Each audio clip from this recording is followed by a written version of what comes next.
हमारे भाई अमित सिंह राठौर जी आज हमारे साथ हैं। अमित भाई, मुद्दा है बिहार का। बिहार में चुनाव जल्द आने वाला है और पक्ष विपक्ष दोनों लगा हुआ है अपनी वोटरों को साधने में। ऐसे राष्ट्रवादी बिहार के लिए आपकी क्या नसीहत है लोगों को, वहाँ की जनता को? देखो, मैं बिहार की जनता को बहुत समझदार मानता हूँ और बिहार की जनता ने हर चुनाव में अपनी समझदारी का परचम लहराया है। लेकिन मैं आज युवा बिहार के जितने भी हैं उनसे एक निवेदन करना चाहता हूँ। देखो, बाप दादाओं की गलती का सुधार अगर बच्चे नहीं करेंगे तो फिर वो बच्चे अच्छे कैसे रहेंगे? तो आने वाले चुनाव में पहचान अपने वोट की कहाँ पर सही होगी, ये स्वयं आपको करना होगा। देखो, बिहार के अंदर राजनीति का स्तर हमने देखा है, क्योंकि हम देख रहे हैं प्रत्यक्ष रूप से लगातार कई वर्षों से जातिवाद की राजनीति, छल कपट की राजनीति, भ्रष्टाचार की राजनीति और परिवारवाद की राजनीति चरम सीमा पर बिहार पर लगातार चली आ रही है। आज समय है बिहार की राजनीति में परिवारवाद, भ्रष्टाचार कर रहे नेताओं को दूर करने का। और ये काम सिर्फ पता है कौन भाई? सिर्फ बिहार का युवा कर सकता है और कोई नहीं कर सकता, केवल युवा। तो युवाओं से निवेदन है कि बिहार की सरकार अपने स्तर पे चुनो, ना कि किसी को विरासत में राजतंत्र मिल रहा है। समझ रहे हैं मेरी बात? जिनके बाप दादाओं ने भ्रष्टाचार करके अपनी औलाद और अपने रिश्तेदारों को चुनाव में आगे आने का मौका दिया और बिहार की जनता के हित का मैनिफेस्टो जो लगातार वो जारी करते हैं और उसको निभाते नहीं है, तो ये निभाने का कार्य अब जनता को करना है कि पहले वाले वादे जो आज तक पूरे नहीं हुए वो अब आने वाले समय में आपको पूरा करना है, क्योंकि बिहार की जनता ने तय करना है। तो बिहार का चुनाव विकास के आधार पर करना है, तो विकास को वोट देना, याद रखना, विकास को, ना कि चाराचोर, घोटालेबाज और ये जितने भी परिवारवाद को समर्पित पार्टियां हैं जिन्होंने बिहार का बेड़ा गर्क करके रख दिया, इनसे दूरी आज युवाओं को खुद बनानी होगी और अपने पूर्वजों की और अपने बड़ों की गलती को सुधारने का एक सुनहरा मौका आया है। क्योंकि इसका कारण है विपक्ष ने लगातार, देखिए, केवल बिहार की नहीं पूरे भारत की जन भावनाओं के साथ खिलवाड़ किया। हिंदू देवी देवताओं का अपमान, लगातार मां भारती को लेकर अपमान, भारत की संस्कृति के साथ खिलवाड़ और उस पर चुप्पी जिन नेताओं के द्वारा लगातार रखी जा रही है, उन नेताओं को बदलने का आज बिहार की जनता और युवाओं के पास मौका है। इस सुनहरे मौके को बिल्कुल भी नहीं गंवाना चाहिए।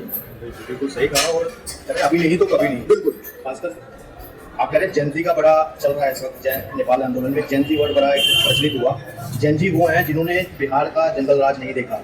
बिहार का वो जंगल राज जिसमें महिलाएं सुरक्षित नहीं थी, व्यापारी सुरक्षित नहीं थी, जनता सुरक्षित नहीं थी और सबसे ज्यादा भ्रष्टाचार जिस मतलब टेन्योर में हुआ, सरकारों के टेन्योर, सरकारों के संरक्षण में, वहाँ के मुख्यमंत्री के संरक्षण में, इवन मुख्यमंत्री पूरा भागीदार जिसमें था, आज वो उसी के आधार पर आज कन्विक्टेड है।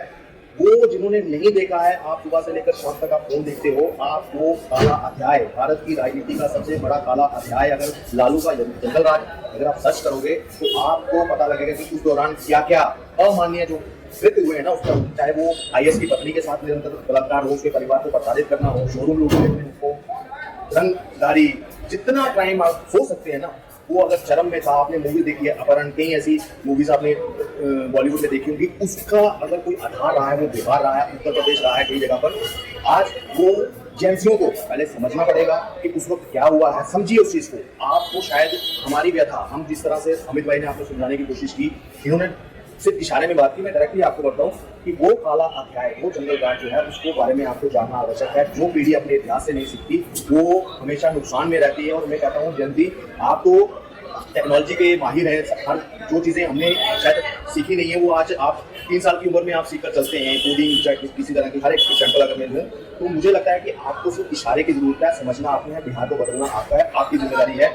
नेता आएंगे, प्रचार प्रसार करेंगे, आपके कोई जाति के नाम पर आएगा, कोई धर्म के नाम पर आएगा, आपको बिहार के विकास के नाम पर वोट करना है, बिहार को बदलना है, कि वो आपके महत्वपूर्ण योगदान से ही होगा।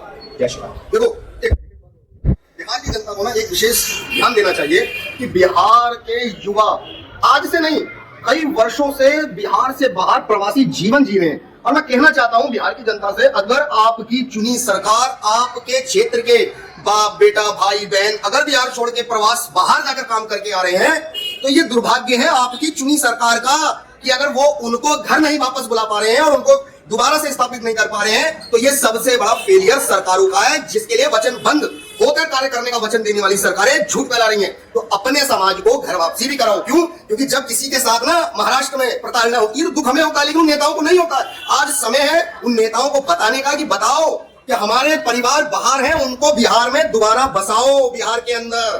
क्यों? क्योंकि उनका अधिकार है, उनका पूर्ण रूप से अपनी सरकार पे, उनकी सुविधाओं पर अधिकार है। लेकिन नहीं, आज उनके साथ बदतमीजी, क्षेत्रवाद और भाषावाद के ऊपर अगर हो रही है और कोई नेता नहीं बोल रहा है तो ये दुर्भाग्य तुम्हारी चुनी सरकारों का है। जय श्री राम, मौका है, बदलो और बाहर से अपने प्रवासी भाइयों को घर वापसी कराओ। उनका अधिकार है अपनी सरकार की सुविधाओं को लेने का, ना कि सरकार बनाकर आपके नेता अपने परिवार की सुविधाओं के लिए आपके अधिकारों का भी भ्रष्टाचार करके और संविधान की हत्या करके आपका अधिकार नष्ट कर रहे हैं। तो समय है बदलाव का, बदलाव करो बिहार के। जय श्री राम, हर हर महादेव। अब की बार याद रखना, जैसे बोला है ना एक चारा चोर की औलाद ने कि बिहार से लगी हुई है सीमा नेपाल की, तो याद रखना बिहार की सीमा नेपाल से जरूर लगी है, लेकिन अगर जेएनजी जैसी घटना को आप देख रहे हैं भारत में भी होनी चाहिए और ऐसा आप जनता से कह रहे हैं, तो याद रखना नेपाल का बॉर्डर खुलेगा नहीं और भारत का कोई कोना बचेगा नहीं जहां आपको भी जेएनजी की तरह जवाब ना दे जनता। जय श्री राम, हर हर महादेव।